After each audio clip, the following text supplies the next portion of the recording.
warrant. Sige, una sa lahat, mukhang ang lalabas, Interpol. Sa Interpol dadaan talaga yung warrant of arrest dahil si Duterte ngayon ay nasa bansa na hindi miyembro ng ICC. Whether nasa Pilipinas siya or sa Hong Kong na bahagi ng China. Pero parehong bansang ito ay miyembro ng Interpol. Pareho ay active member at nakapag-request na ng mga enforcement ng warrant. Yung Interpol nga ang dinaluyan nung pagpapahuli natin kay Alice Guo. Kaya ngayon, tayo naman ang hinihiling na mag-cooperate. Kung dati ibang bansa ang hinihiling na mag-cooperate para hulihin ng isang tao na wanted sa Pilipinas, panahon na at lawful talaga na mag-request sa atin o kaya sa China na mag-enforce ng warrant of arrest kay Duterte sa Pilipinas man or sa Hong Kong. But Interpol obliged na. May ganoong level, ano? Pero ang pagpapaalala lang na ang Interpol ay hindi police ng Interpol ang mag-implement yan. Local police pa rin, pero with the help of Interpol officials as regards data gathering. So, importante din yan na alamin. Kasi kailangan alam mo kung nasaan yung huhulihin mo. Interpol ang daluyan ng information tungkol sa location at posibleng pupuntahan pa ng mga suspect. Regardless whether the country of origin and kung yung country kung saan nangyari yung crime does not fall under the wrong statute anymore. To be specific, the Philippines was a member of the ICC at the time that the crimes were committed. Pasok na pasok po yung jurisdiction ng ICC sa Pilipinas noong panahon na naganap yung patayan, 2016 hanggang 2019 habang presidente si Duterte. At yung scope ng ICC investigation wala pa 2011, kaya saklaw na saklaw ang Davao City. Mga patayan doon and other inhumane acts, kabilang na ang torture, mga paghuli at saka arbitrary detention.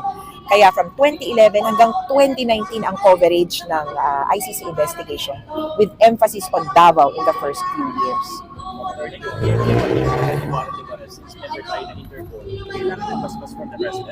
Yes, mukhang kikilos kasi yung ating kapulisan kapag may basbas ng presidente. It is a request and technically it is a red notice with an instruction or a request to share information. Yung mismong pag-aresto, yung local police yung gagawa. Kaya ang ang tingin namin, talagang diplomatic channels dadaan itong pagpapahuli kay Rodrigo Duterte. At ako tingin ko hindi mahirap para sa Marcos administration na pagpasyahan na i-enforce namin itong warrant, itong international order dahil yun naman ang ginagawa din natin sa iba pang issue natin sa international community. Dudulog tayo sa international community, hihingi ng order at hihilingin na respetuhin ito. Ito, kung may warrant of arrest mula sa International Criminal Court, panawagan dyan, respetuhin ng gobyerno ng Pilipinas ang order na ito. Kaya kailangan ang presidente dyan kasi ang mag-execute talaga niyan kung hindi DOJ ay PNP. So either NBI o police and both of these agencies are under the president. At makikita na natin yung sasabihin nila. Kung utusan kami, gagawin namin. Yun naman ang sabihin ng DOJ at DILG.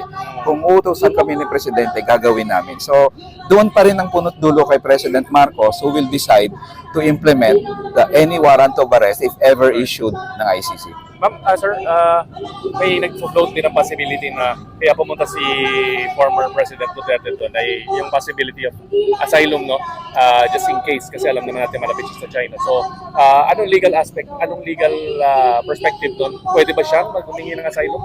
Just in case? No? Yes, well, kung ang basis niya sa asylum, sasabihin niya sa China, political persecution sa Pilipinas, pwede niyang sabihin sa China. Whether China will grant it or not, this decision ng China yan.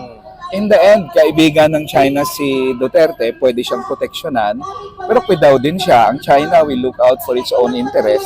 Pag tingin nilang masama sa interest nilang i-hold si Duterte, hindi rin siya mapagbigyan. But yes, he can always apply for asylum on the ground na persecuted siya. Lalabanan namin yan. Hindi siya persecuted dito. In fact, napakalakas niya nga In fact, yung impeachment nga, hindi matuloy-tuloy dahil sa lakas nila Huwag niyang sabihin na kapareho siya ng bayan muna na persecuted. President Duterte is still a very powerful person and a very rich person. ang daming pera ng mga yan at ang lakas ng poder ng mga yan to claim ng political persecution dito sa Pilipinas. At yung grounds, criminal, hindi naman political, sir, di ba? I mean, criminal in nature.